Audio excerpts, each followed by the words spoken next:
तो मैंने तो कभी ये फैसला कर लिया था, हर हालत में मस्त रहूंगा और हर हालत में अपनी शांति को बरकरार रखूंगा। जो होना है सो होगा, मेरे किए होता नहीं है। कोई भी पिता नहीं चाहता कि उसकी संतान खराब निकल जाए, मगर फिर भी निकल जाती है। कोई भी मां नहीं चाहती कि उसकी बहू रानी उसके सामने बोले, मगर फिर भी बोल जाती है। कोई भी आदमी नहीं चाहता कि उसको अपनी जिंदगी में दुख कष्ट या बाधा मिले, मगर फिर भी मिल जाते हैं। चाहता तो कोई नहीं है, मगर फिर भी सामना तो करना ही पड़ता है। तो जब तय है कि आदमी के चाहा नहीं होता, वही होता है जो मंजूर खुदा होता है, तो फिर क्यों ना भगवान की हर रजा में राजी होना सीख जाएं। कोई पैदा हो गया तो भी आनंद, कोई मर गया तो भी आनंद है। कोई पैदा हो गया तो आपने घर में थाली बजा दी, पर कोई मर गया तो आपने थाली बजाने की हिम्मत जुटाई। जिस आदमी ने फैसला कर लिया कि मैं तो आनंदित ही रहूंगा, वो आदमी तो जन्मे तो भी प्रसन्न रहेगा और कोई मरेगा तो भी प्रसन्न रहेगा, क्योंकि प्रसन्न रहना उसका फैसला है। हालात चाहे जैसे बदल जाएं, पर मैं अशांत नहीं होऊंगा। न मैं जन्मा हूं, न मैं मरा हूं, कोई और जन्मा है, कोई और मरा है। किसी और के जन्मने पर मैं क्यों खुश हो रहा हूं, किसी और के मरने पर मैं क्यों दुखी हो रहा हूं। सुख दुख निमित्त प्रधान अगर हम बनाते चले जाएंगे, तो भाई रोजाना आदमी की जिंदगी में 10 दफा अनुकूल निमित्त बनते हैं और 10 दफा प्रतिकूल निमित्त बनते हैं। अब ये तो कोई गारंटी नहीं है कि रोजाना लोग आकर के तुम्हें फूलों की माला ही पहनाएंगे। अब कोई आदमी सोचे कि मनमोहन जी देसाई अगर प्रधानमंत्री बन गए तो सारे लोग उनको हमेशा तिरंगा ही दिखाएंगे। नहीं भाई, काले झंडे दिखाने वाले लोग भी हो जाया करते हैं। ये तो पहले से आदमी को तैयार रहना चाहिए। एक सामायिक की साधना करने वाले व्यक्ति को तैयार रहना चाहिए कि जब वो अपने सामायिक की पूर्णाहुति करके खड़ा होगा, तो तय है कि कोई न कोई व्यक्ति उसके सामने टेढ़ा बोलने वाला मिलेगा। कोई न कोई मिलेगा, ये तय है। और उसे अभी से यह फैसला कर लेना चाहिए कि जब वो टेढ़ा बोलने वाला व्यक्ति मिलेगा तो मुझे उसके साथ कैसा बर्ताव करना है। ये इसका फैसला तब नहीं करना चाहिए कि जब कोई टेढ़ा बोले। उस समय अगर फैसला करने बैठ गए तो तुम भी टेढ़े हो जाओगे। हैं? अगर उस समय अगर हम फैसला करेंगे, गाली देने वाला जब वो गाली देगा तब सोचूंगा कि मुझे क्या जवाब देना है, नहीं, मानकर चलो कि अगला गाली देगा। हाँ, अगला अगर इज्जत दे जाए तो अच्छी बात है, ये उसकी कृपा हुई कि उसने सम्मान दिया, पर अपन तो पहले से ही तैयार रहना चाहिए। जरा एक बात बताओ कि कोई आदमी रात को घर में सोता है, तो घर में सोता है तो दरवाजे वगैरह बंद करके सोता है कि खुला रख के सोता है? भी पहले से तैयार है, कुछ और घुस सकता है, तो पहले से ही तैयार करके सोता है। तो जो आदमी ये सोचेगा कि भाई चोर आएगा तो दरवाजे बंद करूंगा तो लूट के ले जाएगा, फिर तो पहले से तैयार रहना चाहिए कि हमें गालियां सुनने को मिलेगी, जूतों की माला पहनने को मिलेंगी, लोग हमें टेढ़ा कहेंगे, लोग हमारी आलोचना करेंगे। पहले से तैयार रहना चाहिए कि जब वो ऐसा करेंगे तो मुझे कैसा बर्ताव करना चाहिए। किसी दूसरे का व्यवहार कतई महत्वपूर्ण नहीं होता, तुम्हारा अपना व्यवहार तुम्हारे लिए महत्वपूर्ण होता है। अर्थात सामने वाले ने क्या प्रेजेंटेशन किया, अच्छा या बुरा, यह महत्वपूर्ण नहीं है। महत्वपूर्ण यह है कि हमने अपनी तरफ से क्या प्रेजेंटेशन दिया।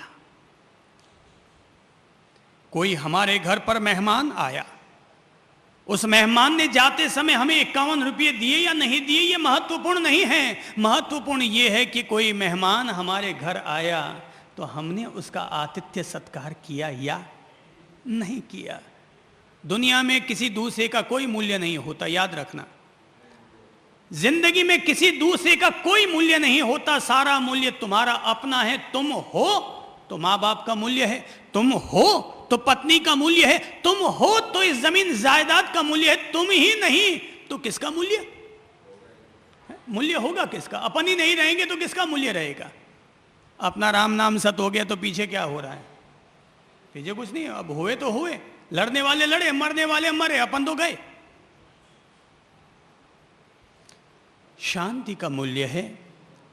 स्वयं को मूल्य दोगे तो स्वयं का व्यवहार भी मूल्यवान बन जाएगा, और स्वयं का व्यवहार तभी प्रेम पूर्ण हो सकेगा, आनंद पूर्ण हो सकेगा, जब हमारा फैसला हो जाए शांति मेरा लक्ष्य है, मैं शांत रहूंगा, शांति ही मेरा धर्म है, शांति मेरा पथ है, शांति ही मेरा व्रत है, शांति ही मेरा उपधान है, शांति ही मेरी मंजिल है। बाकी जो हो जाए बेनिफिट ठीक है, पर कम से कम आत्मा को पाऊं या ना पाऊं, पर कम से कम मेरे मन में तो शांति रहे, बस इतना काफी है।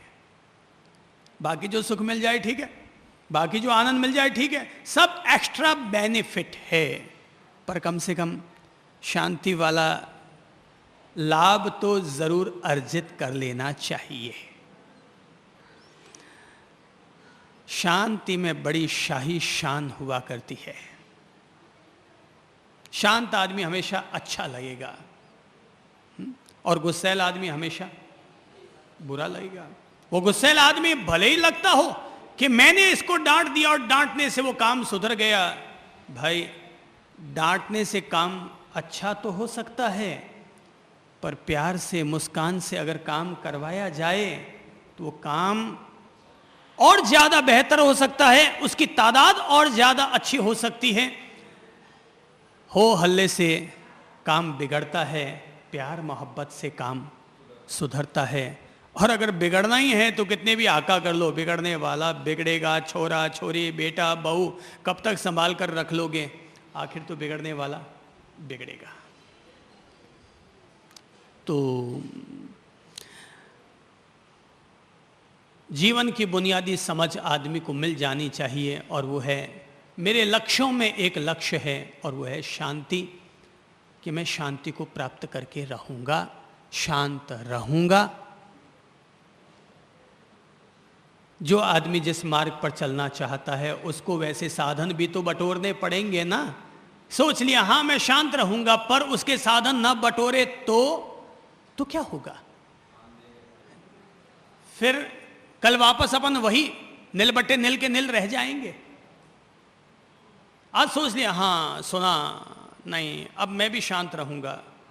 केवल फैसले से नहीं होगा, फैसले के साथ हमें उस तत्व को प्राप्त करने के साधन भी हमें अपनाने पड़ेंगे कि ये अब मैं अपनाऊंगा ताकि मेरी शांति बरकरार रहे।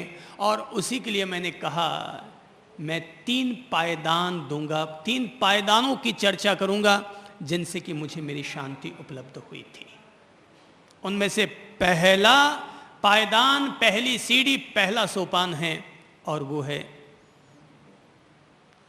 ईश्वर ने ये जो जीवन दिया है ना, तो जैसा मिला है, जो भी हालात मिले हैं, जो भी परिस्थितियां मिली हैं, जो भी हमारी नियति मिली है, जीवन को हर हालत में बड़ी सहजता के साथ जियो, क्योंकि सहजता के साथ जीने वाला व्यक्ति खुद ब खुद शांत रहता है। सहजता। मैंने अपने जीवन के लिए एक दोहा हमेशा के लिए आदर्श बना रखा है, और मैंने इस दोहे को लंबे अरसे तक जिया है, और वो कबीर का दोहा है, और वो दोहा है सहज मिले सो दूध सम। सहज मिले सो दूध सम, मांगा मिले सो पानी। सहज मिले सो दूध सम, मांगा मिले सो पानी, कहे कबीर वह रक्त सम के जामे खींचा ताणी। मैंने इस दोहे को खूब जिया है, प्यार से जिया है, आनंद से जिया है, और वो दोहा है, गुनगुना लो साथ में, सहज मिले सो दूध सम और मांगा मिले सो पानी। सहज मिले सो दूध सम, जो सहज में मिल रहा है, जो सहज में हो रहा है, वो दूध के समान है। मांग मांग कर, छाती कूटा कर करके जो प्राप्त होता है वो पानी के समान है, लेकिन जिसमें खींचतान चलती रहती है, खींचतान जिसमें चलती रहती है, वो हर संबंध, वो हर प्राप्ति, हर वस्तु, हर लाभ रक्त के समान त्याग करने योग्य होता है। पति पत्नी में प्रेम है तो साथ रहो, रोज रोज झगड़ते हो तो साथ रहने का मतलब क्या? कोई जबरदस्ती है क्या साथ रहना है? आप यहां मेरे पास आए और आने से आपको सुकून मिला तो जरूर आओ, पर यहां आने से आपके दिल को और उल्टा बेचैनी मिलती तो क्यों आते हो? जिस कार्य को करने से शांति मिलती हो वो कार्य स्वीकार्य है, और जिस कार्य को करने से अशांति मिलती हो वो कार्य त्याज्य है, फिर चाहे वो कितना भी बड़े से बड़ा और महान से महान कार्य क्यों ना हो। शांति सबसे पहले मिले तो सहज मिले सो दूध सम, मांगा मिले सो पानी। कहे कबीर वह रक्त सम के जामे खींचा ताणे। जो सहज में मिल जाए ना उसको आनंद से जियो, सहज में। इसलिए मैं अपने जीवन में किसी तरह का कोई प्रतिकार नहीं करता। जो आना है सब स्वीकार है, जो मेरे जीवन में होना है सब स्वीकार है, कोई प्रतिकार नहीं, कोई प्रतिक्रिया नहीं। जो होना है मेरे जीवन में हो जाए, इसी जन्म में हो जाए। जो जो कर्म के उदय आने हैं सब आ जाए। एक बार जो जो कर्म के उदय आने हैं साक्षी भाव से उस हर कर्म को देख लेंगे, हर कर्म को झेल लेंगे, हर कर्म से गुजर जाएंगे। कोई प्रतिकार नहीं, कोई प्रतिक्रिया नहीं, सहज। सहज। स्वस्थ हैं तो भी सहज, अस्वस्थ हैं तो भी सहज, खाने को मिल गया तो भी सहज, आज उपवास हो गया तो भी सहज, किसी ने इज्जत दे दी तो भी सहज, किसी ने आलोचना कर डाली तो भी सहज, किसी ने कहा अरे आप क्या है, आप तो भगवान हैं तो भी सहज, और किसी ने कहा आप में क्या पड़ा है, आप में कुछ नहीं है तो भी सहज। क्योंकि अगर कोई व्यक्ति अपने को कह दे साहब आप बहुत महान हैं, अकड़ मत लाओ, क्योंकि अपने को पता है अपन कैसे हैं। किसी दूसरे के द्वारा मूल्यांकन करने पर कि ओ आपकी क्या बात है, अरे नहीं भाई ज़्यादा फुटानियाँ मत छांटो, हमको मालूम है कि हम कैसे हैं। किसी दूसरे के द्वारा अच्छा और बुरा कहने से अपन कोई अच्छे और बुरे हो नहीं जाते हैं। अगर हम सोने के सिक्के हैं तो कीचड़ में भी गिर जाएंगे तब भी सोने का सिक्का रहेगा, और अगर हम खोटे सिक्के हैं तो किसी के द्वारा सोने का सिक्का कहे जाने से अपन कोई सोने के सिक्के हो नहीं जाते। जैसे बाजार में जाओगे वापस खोटा सिक्का लौटा दिया जाएगा,